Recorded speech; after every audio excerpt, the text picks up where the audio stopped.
Avant même de prendre des probiotiques, il est toujours bon de faire tester son microbiote pour être sûr qu'on prend des probiotiques sans jeter son argent par les fenêtres. Aujourd'hui, je suis allée dans un laboratoire pour faire un test de microbiote. Je vous montre dans quelques instants comment ça s'est déroulé et un petit peu ce qu'on va vous demander de faire si vous voulez le faire vous aussi. Globalement, en quoi est-ce que ça consiste? En fait, on va collecter un échantillon de vos selles, c'est-à-dire, bref, qui va ensuite être analysé par le laboratoire en question. Et dans le test que je vais faire aujourd'hui, il y a deux choses qui vont être vérifiées. Un, la diversité des bactéries, donc en fait de quoi est constitué mon microbiote, parce qu'on a tous un microbiote qui est très très différent les uns des autres. Et dans un second temps, on va tester la zonuline qui va montrer un petit peu s'il y a des marqueurs d'inflammation.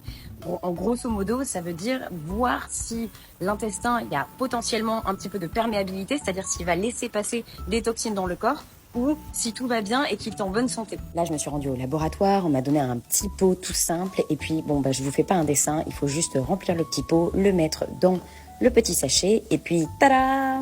Pourquoi surtout je fais ce test? Pour la santé mentale. Simplement parce qu'en fait, votre intestin et votre cerveau, ils sont en communication constante via l'axe intestin-cerveau.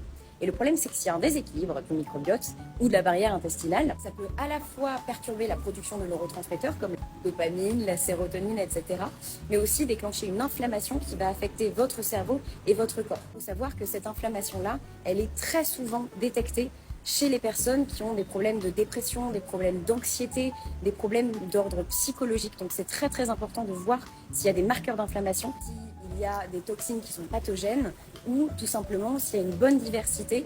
Et le fait de savoir s'il y a une bonne diversité, ça va aussi nous permettre de bien choisir les probiotiques qu'on va aller chercher. Parce que si on prend un probiotique où la souche n'est pas présente dans notre corps, ça ne va pas servir à grand chose.